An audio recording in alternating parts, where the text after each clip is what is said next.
This is EJ Krummy. Good morning. 5:34, still bright and early. We have an hour of commercial-free rock and roll in progress this morning.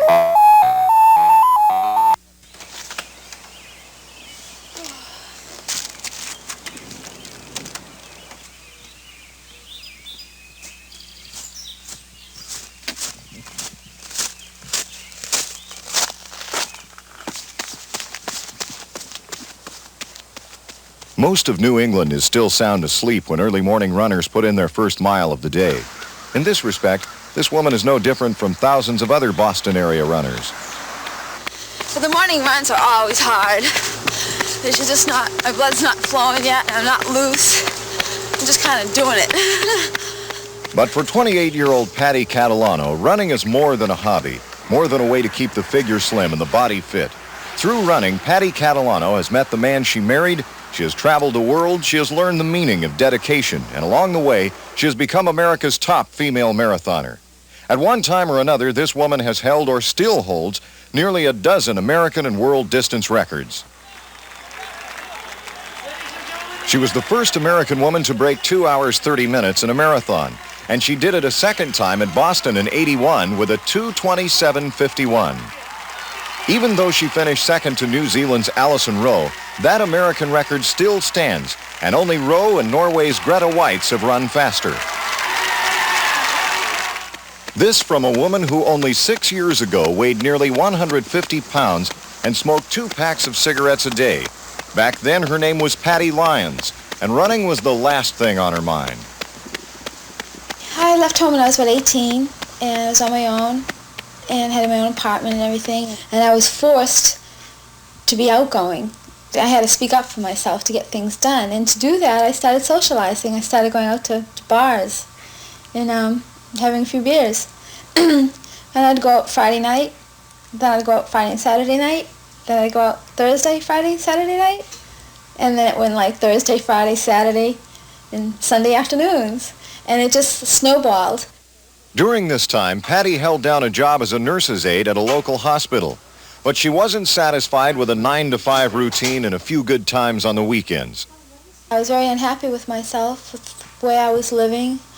I just wasn't happy inside. I didn't like myself very much. And I went on this Be Nice to Patty campaign. I wanted to lose weight, and I thought, well, I'm going to start losing weight. No more diets. I'm going to earn my food.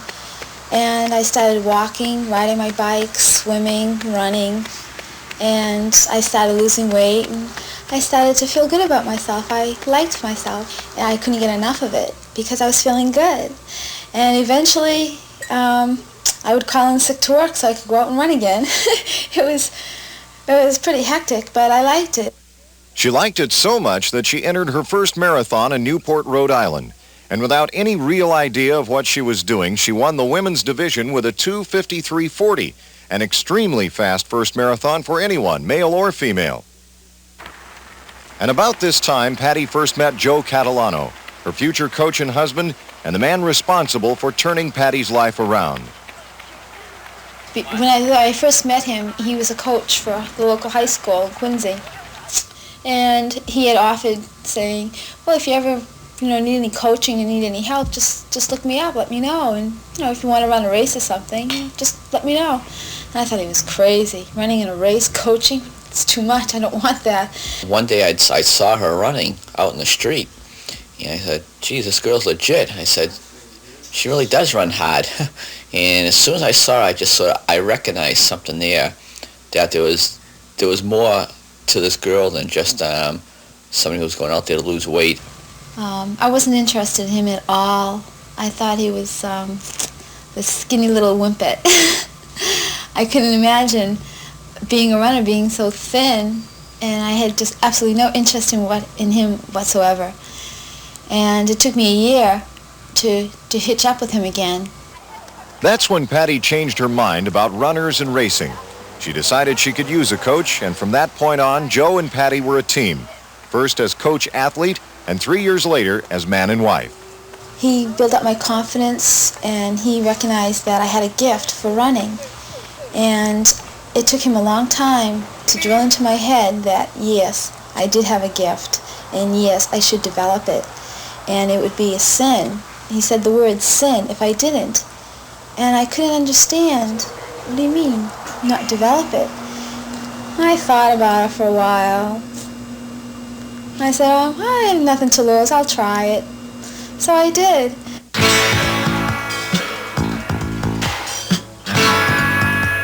That simple decision led to years of intense training on the roads, on the track, and in the weight room. Few athletes in any sport work as hard as Patti Catalano. She began working with Nautilus weight equipment 3 years ago.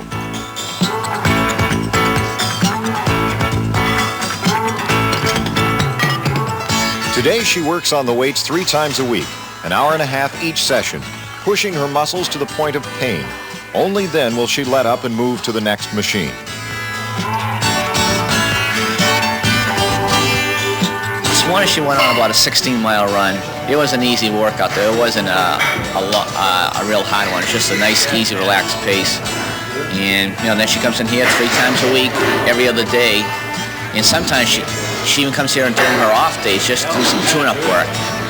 It's call it dedication. I don't know what you want to call it, but she wants to get fit, and she believes that in order to do that, she has to work hard. And hard work is done in here.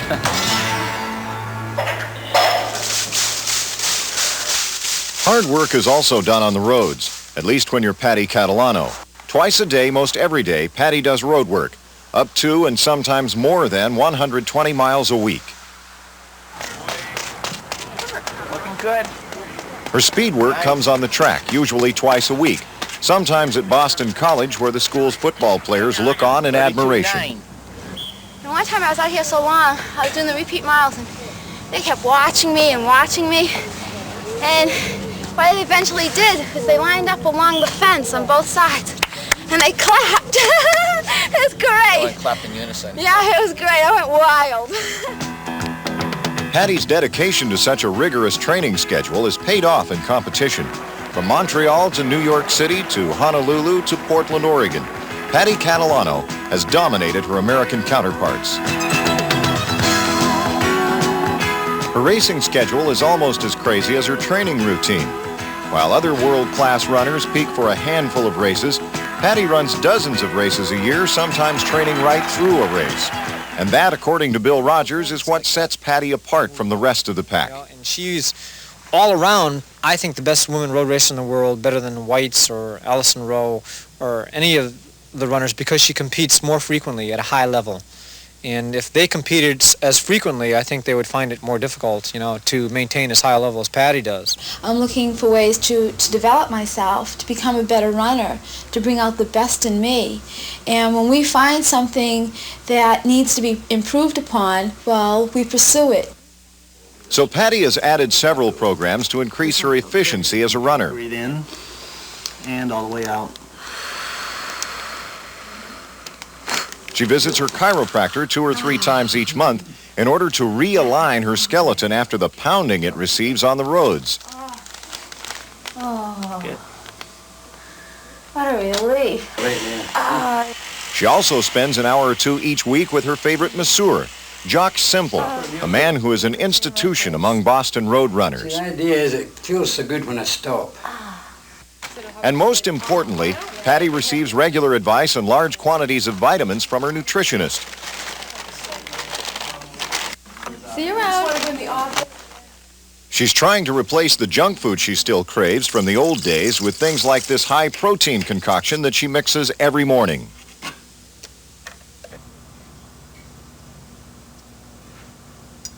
I'm a compulsive person. No matter what I do, it's a lot for that time.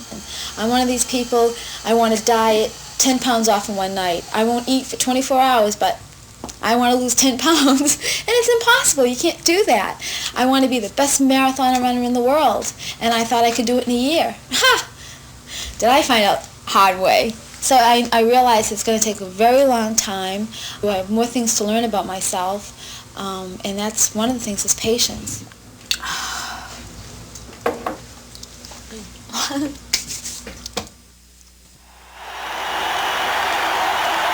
When she's not training or racing or lifting weights or dieting, you'll likely find Patti Catalano at the Boston Garden, cheering on the world champion Celtics.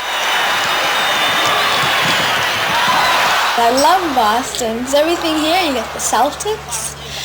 They're great. Oh, I couldn't leave Boston without the Celtics.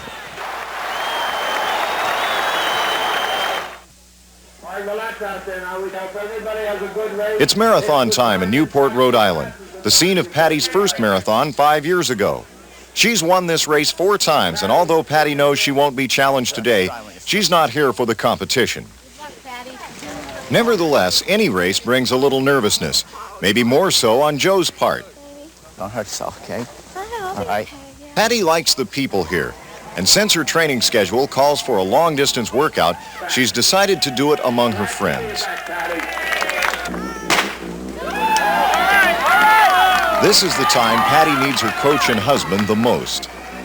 It's like he's sitting on my shoulder, and I'm running, and I think that's all we're doing. It's like I'm trying to be like a machine, and I just handle whatever comes at me. There's a hill. Well, shorten your stride, bring up your arms, tilt forward. All right, that's good, good. Bring it up. Go up, downhill, stride up. It's like we're a team. Both of us are doing it. And without him, I wouldn't be the runner that I am today. What started out as a light training run has turned into a fairly hard run. Even though no one is pushing her, Patty will run a 2:33 marathon today. I run to do the best that I can for that day, and I do run as hard as I can for as long as I can. I've tried running on pace. I've tried sitting on people and trying to outkick them. Well, it just doesn't feel right for me. I have to run my race my way. I don't care who's in the race. It doesn't matter who's in the race because I'm going to run the same way anyways. You're looking good. The form's great.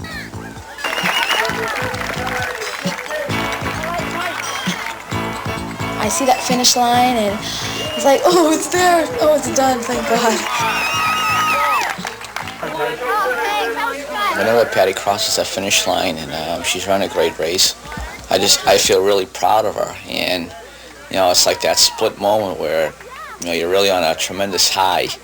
And whenever she's accomplished a goal that she set out to do, it's just a great feeling, you know, between the both of us.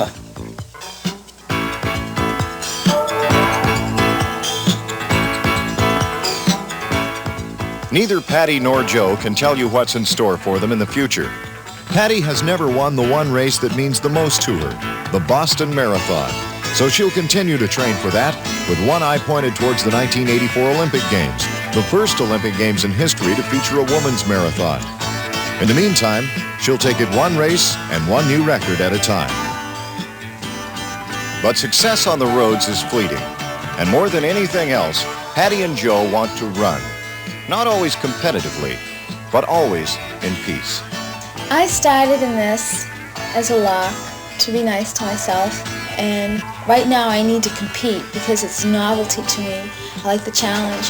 But who knows, maybe, I don't know, 10, 15 years from now I may not want to compete. I just may want to do 10 miles a day and do something else, and maybe a good snowshoe or a good cross-country skier, you know, but I just fell into running. I may fall into something else. Doesn't matter. I will always run because I need that. It's my tranquilizer. I need to run.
America's #1 sports shoe company is Nike, and the success Nike is achieving in the footwear industry has inspired a diverse collection of athletic apparel, a complete line of active sportswear that continues Nike's commitment to style, quality, and comfort.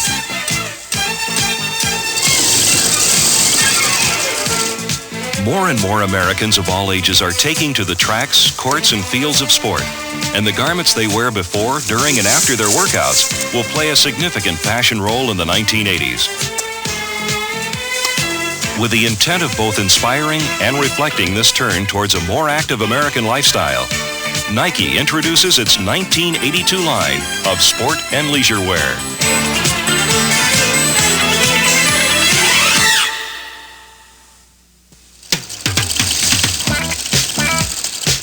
Nike built its reputation for unique styling, performance, and comfort with its running shoes. And now runners can enjoy the same Nike excellence in running apparel.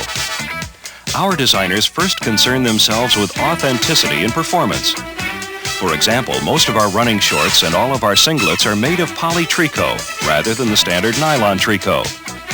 Nike has selected poly tricot because it has the same lightweight appeal as the nylon.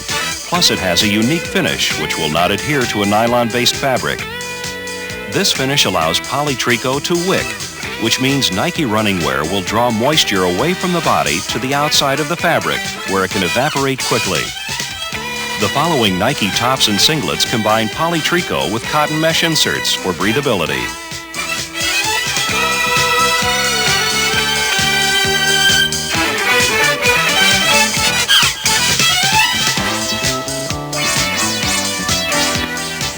The Internationalist top is unisex in design, made of 50% cotton, 50% polyester. It's shown here with the lightest running short on the market today, the Running Light.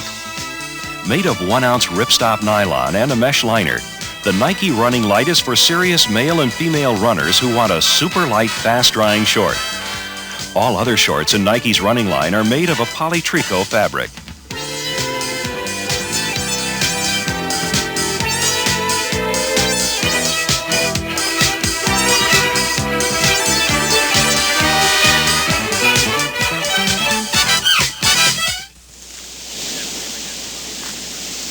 The Windrunner pant and jacket and the Sport Windbreaker are made of nylon taffeta for maximum wind resistance.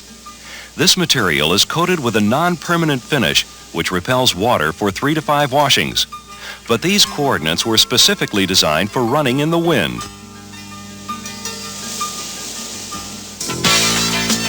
For heavy rain, Nike has developed the Trophy Rain Suit. Technically designed for foul weather, the Trophy is made of a combination of lightweight, permanently waterproof and water-resistant fabrics with durable mesh inserts for maximum breathability. The waterproof fabric is located on areas of the body which are more exposed to the rain: the head, shoulders, chest, and upper thigh areas. This fabric has been coated with a 1-ounce polyurethane substance for the maximum in waterproofing. The water-resistant fabric is a high-count nylon material with a 1/4-ounce polyurethane coating. This resists water, but if highly exposed to constant drenching, it could become wet. Therefore, it's located on areas of the body which are protected from driving rain, but which demand flexibility, like where knees and elbows bend. The 100% polyester mesh inserts are designed for the side seam, sleeve seam, and inseam, to let the body effectively breathe without getting wet. Covered front and back mesh vents of the jacket also aid in the breathability of the upper body. There are no seams at the shoulder or arm. It's designed that way so no moisture can seep through. From rain to wind to sunshine, Nike running apparel is designed for performance, style, and comfort, for joggers and serious runners alike.